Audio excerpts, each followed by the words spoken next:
Pengadilan Negeri Surabaya kembali menggelar sidang perkara perbuatan melawan hukum terkait sengketa warisan keluarga Kuotakusuma, Selasa, tanggal 2 Desember tahun 2025. Perkara bernomor 433 PDT, G, 2025 PN Surabaya ini diajukan oleh Widiawati Santoso, Kui IHW, yang menuntut pembagian warisan secara merata serta pemberhentian Bambang Husana Kui sebagai pelaksana wasiat. Dalam petitumnya, Widiawati meminta majelis hakim menyatakan Bambang telah melakukan perbuatan melawan hukum karena dianggap lalai menjalankan tugas sebagai pelaksana wasiat. Ia juga meminta hakim memerintahkan Bambang memberikan laporan pertanggungjawaban keuangan, melarang penjualan atau pengalihan aset warisan, serta menegaskan bahwa 7 anak almarhum Koeri Kuotakusuma berhak menerima bagian warisan sesuai legitime porti. Sidang penggugat menghadirkan saksi Kuini Tesalonika anak dari turut tergugat Kui Chejun, yang juga adik kandung penggugat. Di hadapan Ketua Majelis Hakim Dr. Nurholis SH, MH, saksi Kuini memberikan keterangan yang membuka banyak fakta mengenai asal-usul aset keluarga. Semua harta dan perusahaan yang dikuasai para pihak adalah milik Engkong, almarhum Koeri Kuotakusuma. Anak-anak Engkong setelah lulus sekolah tidak pernah bekerja di tempat lain, ujar Kuini Tesalonika. Kuini menegaskan kesediaannya hadir di persidangan untuk mengonfirmasi bahwa Widiawati memang merupakan anak kandung Koeri Kuotakusuma, sekaligus kakak kandung dari ibunya. Kuini juga menyinggung soal permohonan pengampuan nomor 661, di mana Bambang Husana Kui sebelumnya memberikan kesaksian bahwa Koeri hanya memiliki 5 anak. Kesaksian itu tidak benar. Anak Engkong ada 7 orang. Pernyataan Bambang bertentangan dengan hukum, tegasnya. Saksi, saya ingin bertanya, mengapa saudara saksi bersedia untuk menjadi saksi pada persidangan siang hari ini? Karena saya mau menyatakan bahwa ini atau Widiawati Santoso benar adanya adalah anak dari Engkong saya, Koeri Kuotakusuma, yang bernama Koeri Engkong. Jadi Ibu Wiwi itu satu penggugat adalah anak sah dari almarhum dari rahimnya Ibu Ratnawati atau Lim Chongye ya. Ya. Terus kemudian siapa yang menyatakan nomor 661 yang dikeluarkan oleh Pengadilan Negeri Surabaya? Ya. Bisa nggak dilihat di sini bahwa memang pada saat pengakuan ini dikeluarkan oleh Pengadilan Negeri Surabaya, Ya. Pak Bambang yang menjadi tergugat itu sebagai saksi dalam penetapan ini itu disumpah oleh pengadilan, dan dalam kesaksian di bawah sumpah itu mengatakan hanya 5 orang anak dari almarhum. Apakah itu benar? Tidak benar. Saya bisa perlihatkan ke saudara saksi apa yang dikatakan yang bersangkutan. Ya. Mana ada bukti? Nanti akan kami masukkan dalam bukti tambahan.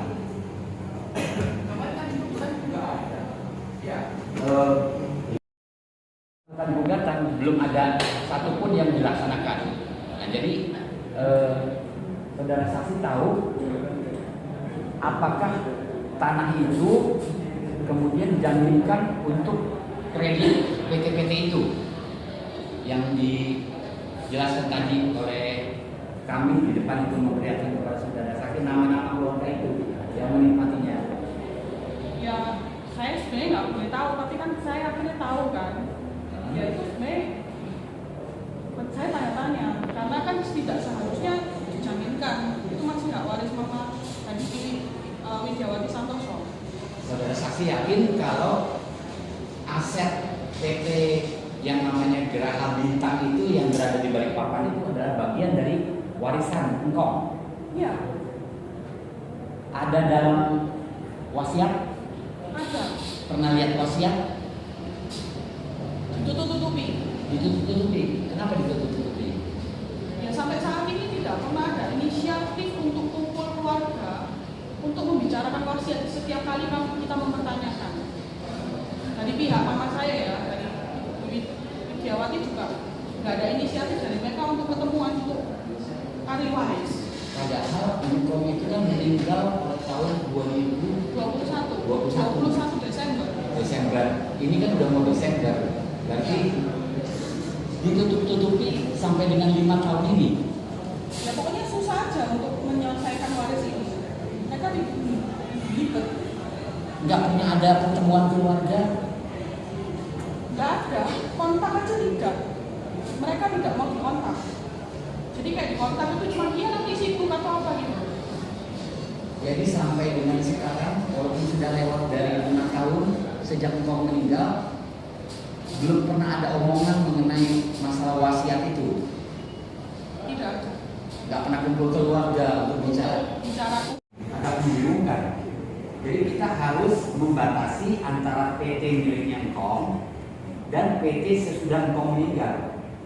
Itu hal penting itu diputus itu pemisahan. Pak, ini loh Pak, dengarkan hakim, jangan pernah berduaan. Hakim sudah tanya tadi, itu uangnya untuk. Bukan, saya hanya ingin menyampaikan aja. Kalau urusannya engkau, itu kan memang uangnya engkau. Saya nggak membantah itu. Tapi tadi dicampur adukan, setelah engkau meninggal, itu jadi waris. Nah, itu tadi ada pertanyaan yang misleading menurut saya karena PT-PT cangkang itu, ya, tadi sudah saya perlihatkan kepada saudara saksi. Kalau saudara saksi bersedia, ini saya bacakan PT cangkang yang pertama, Bintang Arta Niaga Kusuma, itu berdiri pada tahun 2022. Pak, tahan dulu. Itu masuk dalam gugatan enggak? Saudara kan melebar-lebar terus masalahnya gugatan ada enggak? Saya masukkan ke dalam gugatan. Enggak ada enggak positanya? Cangkang itu. Itu saya masukkan dalam bentuk asetnya engkau. Itu Geraha Bintang. Kayaknya enggak ada loh Pak. Bukan PT Geraha Bintang itu ada Pak dalam bagian dari asetnya engkau itu saya masukkan. Dan itu dijadikan jaminan untuk PT-PT cangkang ini setelah engkau meninggal. Jadi kan itu secara tidak kasat mata dia menjaminkan untuk PT-PT cangkang yang dimiliki oleh anak-anak itu. Itu kan mengurangi haknya. Ibu saya tanya lagi, saya kan bilang, makanya di hakim dengarkan ya, baik-baik. Ya. Saya tanya, semuanya kan uangnya engkau.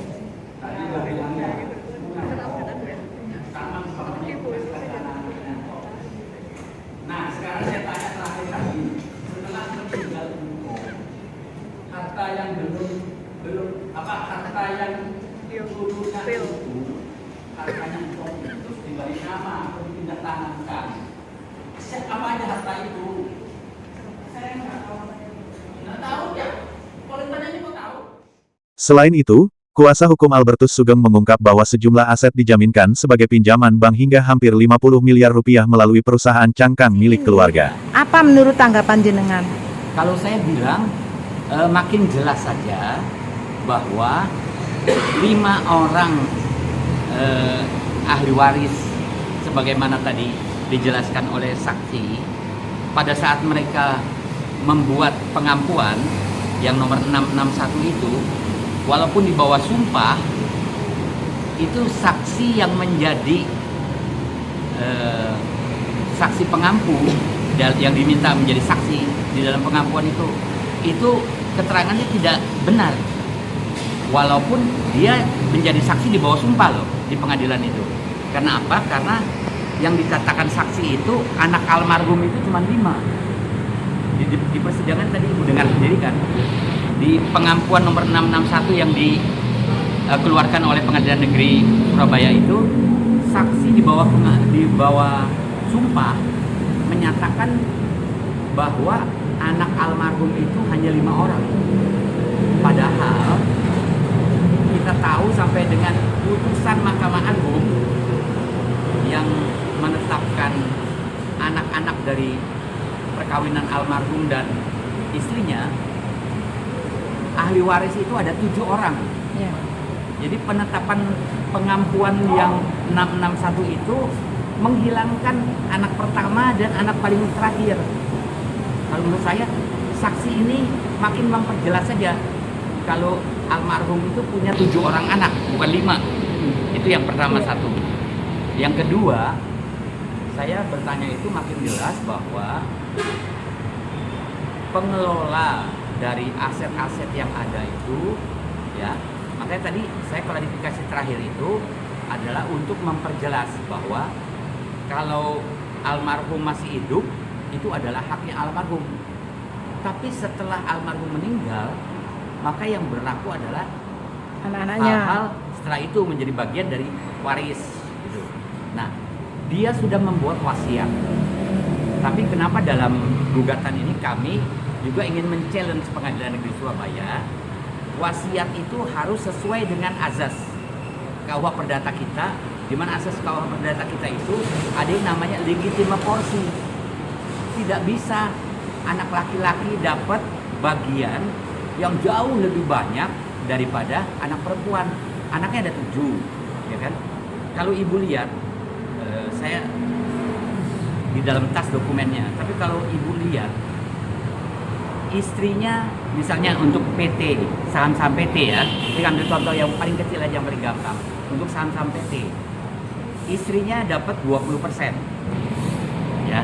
Anak laki-laki pertama dapat 30%. Anak laki-laki kedua dapat 30%. Anak laki-laki ketiga dapat 20%. Itu totalnya berapa?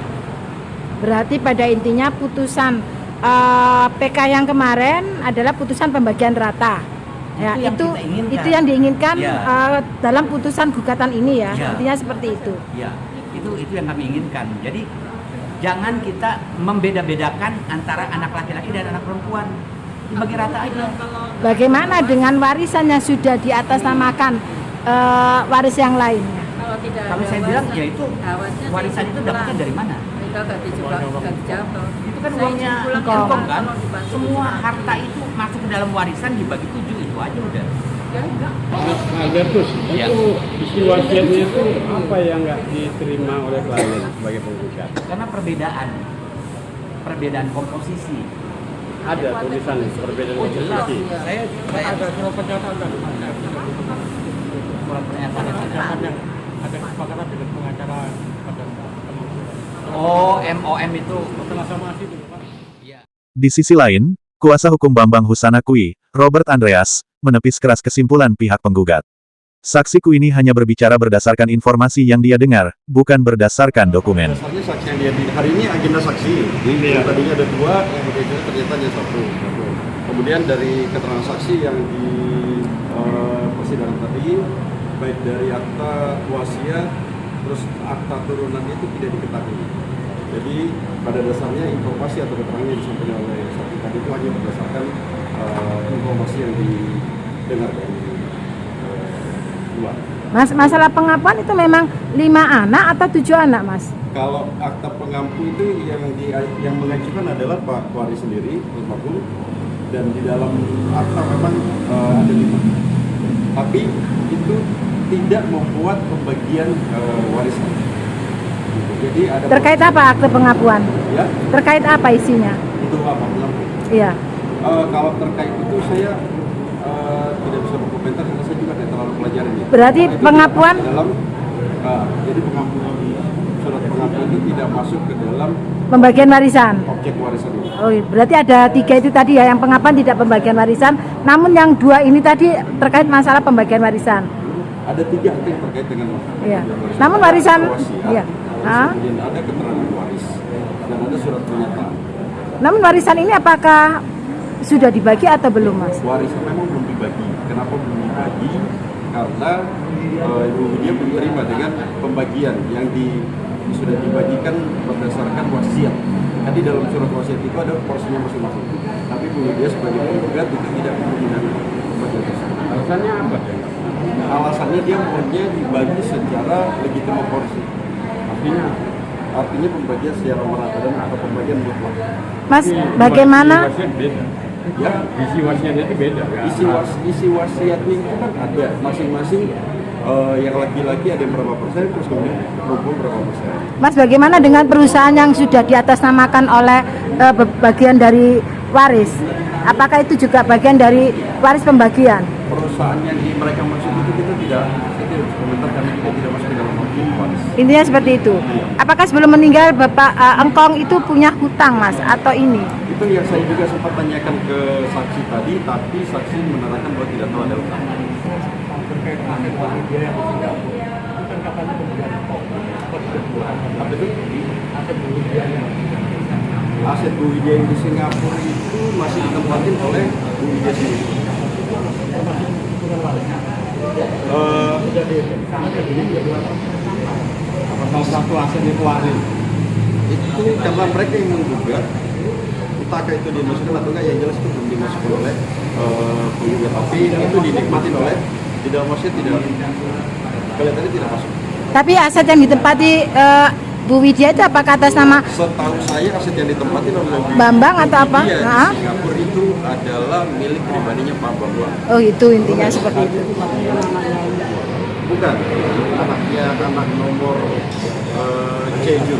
Oke Mas, makasih ya Mas. Perlu diketahui kasus ini terus bergulir dan menjadi sorotan karena melibatkan nilai aset yang sangat besar, serta pertarungan hukum yang panjang di antara anggota keluarga besar Kuota Kusuma. Dari Surabaya, Rahayu mewartakan.